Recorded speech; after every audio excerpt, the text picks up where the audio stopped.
Hi, welcome to Saunders Sisterhood. I'm Carrie. This is a YouTube channel for the single and childless, not by choice person. Our video today is when you're the friend without kids. This experience can definitely shift as you move through different age brackets and different life stages. In your 20s and early 30s, it feels very different being the friend with no kids than when you're in your later 30s or over 40. If you're childless due to infertility during these younger years, I imagine it would be incredibly painful, even in your 20s and 30s.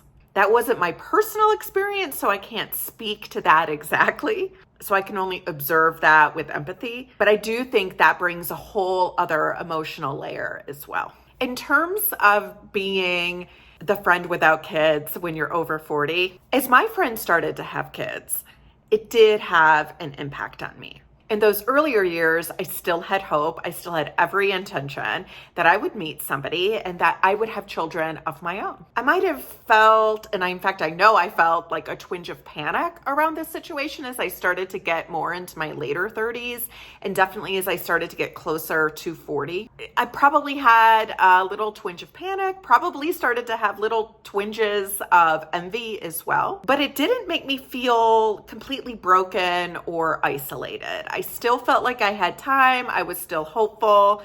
I was even doing some things to try and preserve my ability to carry a child of my own longer. I froze my eggs when I was in my later 30s. So while I was panicky a little bit, maybe a little envious, I definitely didn't hit the wall. I wasn't feeling completely broken or completely isolated, although those things were starting to creep in. And I was starting to feel that as more and more friends started to have kids. You know, not everybody had kids all at the same time, but it kind of felt like it was like this dribble effect, like one after the other. Friends started to have kids and I was kind of left. I was the last man standing. And in my later 30s, I really felt like, well, one day we'll be celebrating when I have a child and these moments with my child as well. And that did not end up happening. 40 hit. And 40 was when I felt like things went off a cliff in terms of my hopefulness around being able to have a child and just meeting somebody, and a lot of the kind of what ifs, wow, this really might happen to me in terms of not having a child. That shift, turning 40 made this shift of friends starting to have kids, me not, it just harder to ignore. More and more friends had kids by this time. The hope started to fade and it became more difficult to be cheerful and put on that celebratory face. I found myself dreading events more than enjoying them. I was not wanting to be invited because I was really awkward in terms of turning it down, but then also didn't really want to be there, but felt bad or I wasn't supporting a friend if I did that. It was also just harder to summon the energy and the motivation. And over time, I just started to feel lonelier. My friends' schedules became kind of packed or filled with more family responsibilities, which I understood and got that from a logical level. I mean, everyone talks about when you go into that transition of motherhood, your life blows up in terms of free time and your time not being your own and things like that. And so I understood that from a logical perspective. And it wasn't even like I felt inherently upset with my friends. I just felt more sad for my situation. And I wasn't really sure where I fit in anywhere. It started to feel like I was watching someone else and lots of other people live the life that I wanted and that I always thought that I would have. Conversations would get a little awkward. People wouldn't know what to say if they asked me if I had kids and I said no. My interests and friends' interests and routine started to diverge and drift apart. And that's also when it started to become harder getting together in person. And when you're not getting together in person and your friendship kind of shrinks down to an occasional text here and there, it can be tough to maintain that friendship, no matter what the history of your friendship is. So how did I respond to all of this? At first, I will say that I absolutely turned inward. I blamed myself. I got stuck in a real negative loop or self-talk. I focused on what I did not have. I felt anxious about the future, unsure of what it would look like, what it would mean for my future to not have kids. All of the things that I thought were going to happen in my life weren't. I assumed people pitied me, or I assumed people were like silently grateful that they didn't have the life that I was living.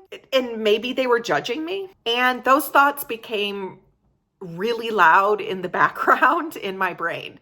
Like, as a therapist, we kind of talk about the tapes that play in your brain, and those were absolutely the tapes that were playing in the background of my head. And unfortunately, it was a lot easier to find support or evidence to support those negative thoughts than trying to combat them or reframe them at the time. And part of that is because there wasn't a lot of contradictory viewpoints out there telling me that it could be different. And so it made it especially hard because those feelings felt like facts. Society often sends the message that a life without kids, especially for women, but not only women, but especially for women over 40, is somehow unfulfilling or sad. And if your mind is in a vulnerable place, it absolutely will latch onto that because there's just so much that it feels like supports that narrative with the opposite narrative or even the truthful narrative not being shown as much. But here's what I learned. Now I actively and intentionally remind myself that my brain isn't always telling me the truth, that feelings are not facts, that the future is absolutely unwritten. I am not predestined to have this sad, lonely, regretful life, just the same as people with kids are not destined to have this happy, fulfilling, meaningful life. I can shape the future by my present, and I have control over the here and now. And that's powerful and important to remember. I've also become more aware of what triggers me, what will spark some of the negative thoughts that then kind of flow or escalate. And I've learned to set boundaries around not only my own thoughts, but also those things that do trigger me. And sometimes that means saying no to an invitation, and that's okay. It's okay to say no to things and set that boundary. And maybe you celebrate with somebody more one-on-one or privately. Or maybe you don't. That's okay too. I will admit, as I move further along into my 40s, those kinds of invitations are becoming less frequent anyway. And I know someday that the emotional landscape may shift again. In fact, it likely will shift again. Maybe when my friends start to become grandparents or they start sending their kids off to college and some of these other milestones start occurring. And I'll likely face another round of needing to process those things and really be really intentional about how those things are impacting me. But for now, I'm going to be intentional about the life that I'm creating and the life that I have the ability to live. I will ask myself, what do I want to do? How do I want to spend my time? What feels fun for me? Where do I want to be in 5 years, in 10 years? And I work on reframing what it means to be single, and I work on reframing what it means to be a person without kids. I think about those things not through the lens of society or media or judgment, but I think about that through the lens of my life and my own truth. And that's how I respond now, with my truth, not somebody else's. It takes work, it takes intention, but if you're ready, today is a great day to start flipping the script and changing the narrative around childlessness. Because being somebody, no matter what age, without kids, can be full of meaning, joy, and purpose on your terms. I'm not saying it's easy to get there. I'm not saying it doesn't take a lot of work and a lot of support, but you can define your truth.